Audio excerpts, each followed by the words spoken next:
welcome back to my channel. So for this vlog, tayo ay usapang tambucho. Yan, so usapang tambucho tayo. So saktong-sakto ngayon guys ay 1 year na yung aking full system na Akrapovic na full system. Pag sinabi natin full system ay from the headers ay pinalitan natin yung buong elbow hanggang sa canister. Yan yung full system. So pinalitan natin siya. Lately ay naiirita na ako sa tunog nito.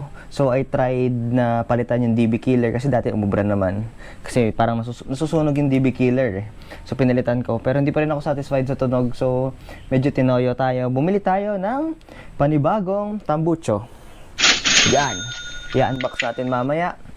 That's for only, binili ko yan sa Lazada, 929 pesos. Ito, on the other hand, 3,700 yung bili ko dito. So, tingnan natin kung may differences silang dalawa. And mamaya discuss na rin natin yung pros and cons ng naka-full system. And syempre yung unboxing.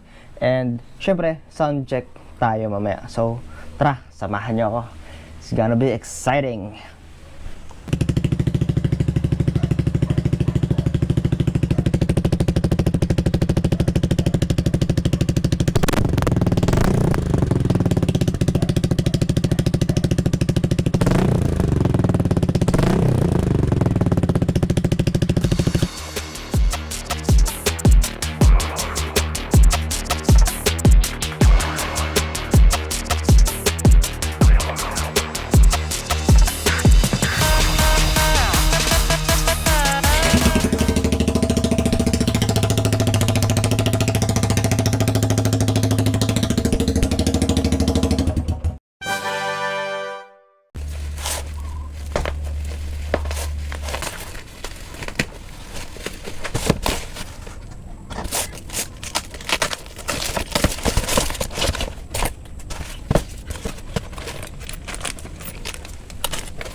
Ito pala.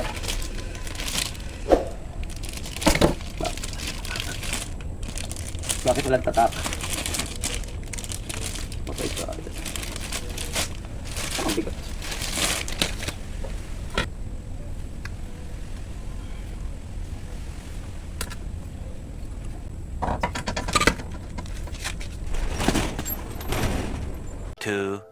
Years later.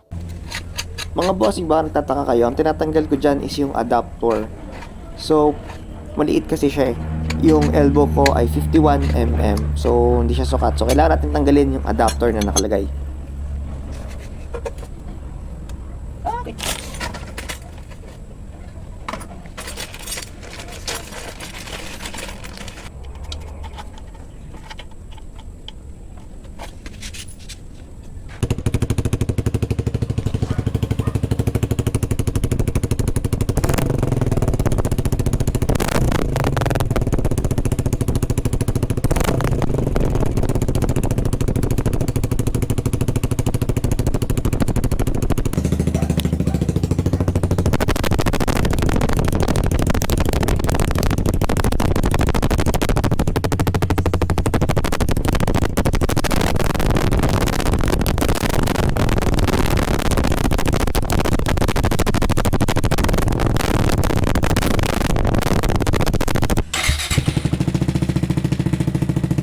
Dito guys ay may parang nanginginig na sound. So ang ginawa ko dyan, tinanggal ko muna ulit and then nilagyan ko ng high temp na silicone gasket maker sa loob yan, yung DB killer, para hindi siya nanginginig sa loob.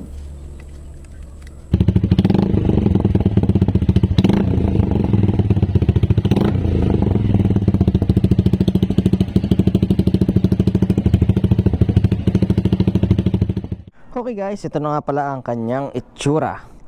Yan. Shining, shimmering, tas dinikit ko na lang yung sticker. Yan. Mukhang okay naman. Sa tunog, pwede na. Testing natin, parinig natin sa inyo habang umaandar tayo and then discuss natin yung pros and cons. Para sa pros,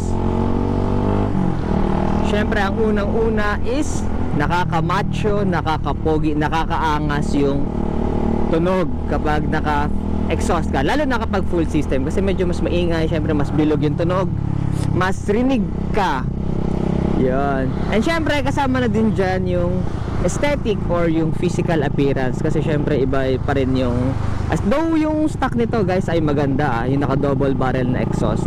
Pero syempre, iba pa rin yung angas ng nakatambo tsaka. Very subjective naman yan guys. Personally, yun ang aking opinion. And syempre, dahil nga medyo mas malakas siya, ay...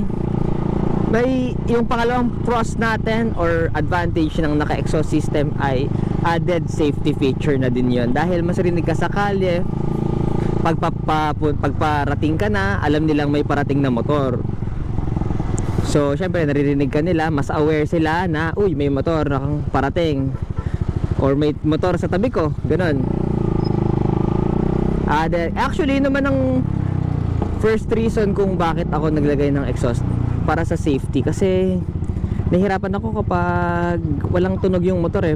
Even yung makina hindi ko marinig. Yon. Again, very subjective. Syempre gamitin pa rin natin yung busina natin and signal lights natin.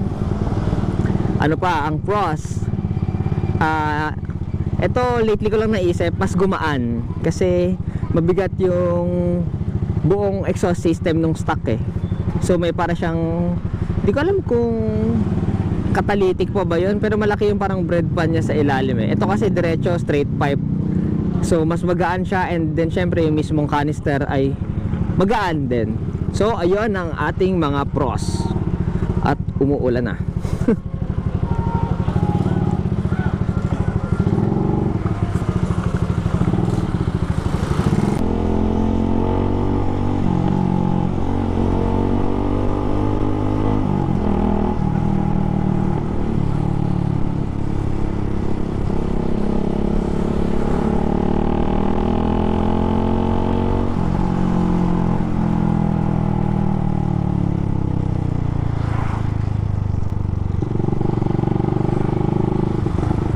Bilisan lang natin kasi umuulan.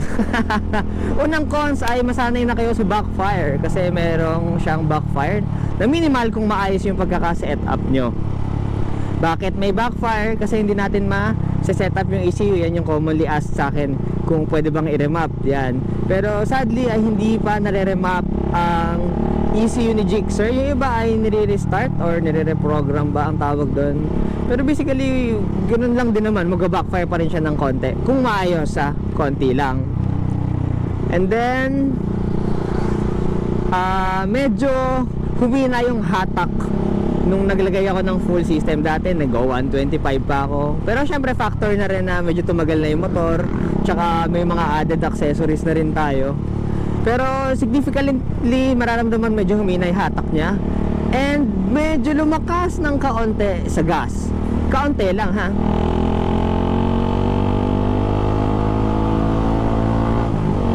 Di naman sobrang laking angat. Kumbaga, kung dati kung 45 to 50 ako, ngayon ay nasa 40 to 45 ako.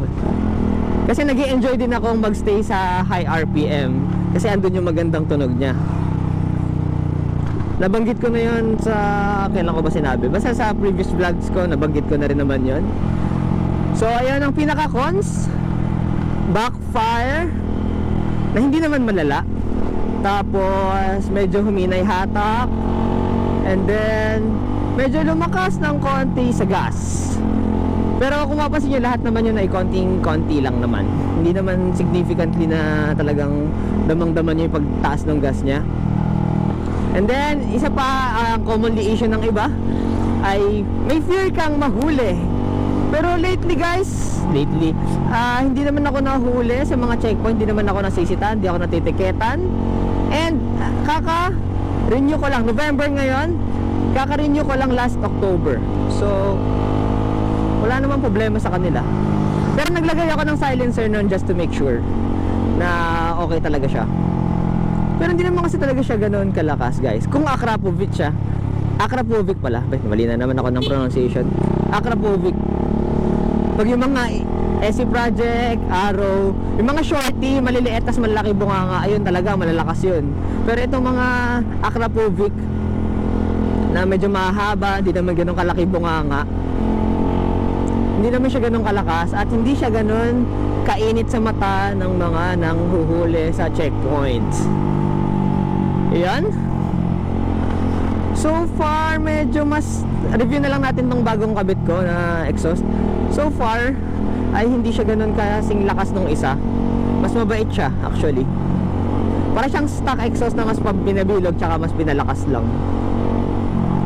For 900 pesos. Actually, tama lang siya sa 900 pesos eh. Kasi ang nakalagay sa Lazada eh, sa picture, Akrapovic talaga eh. Dito, didikitan mo lang pala ng sticker. Tsaka akala ko parang yung katulad ng una kong pipe na may nakalagay ng sabitan, yung ilalagay mo na lang, ibobolt mo na lang dun sa lalagyanan, sa kabitan ng exhaust. Pero so far, so good. Carbon loady naman, hydro dip lang naman. Pero pwede na para sa 900 pesos. Pero I think kung bibili ako, yung 3.7 pa din. Mas mukhang legit yan eh. So yan guys, sana ay may natutunan kayo, may napulot kayo sa ating vlog today, or nag-enjoy kayo. For more contents like this, please do subscribe, bossing, kung di ka pa nakasubscribe, and please do like the video dahil patapos na tayo sa ating vlog.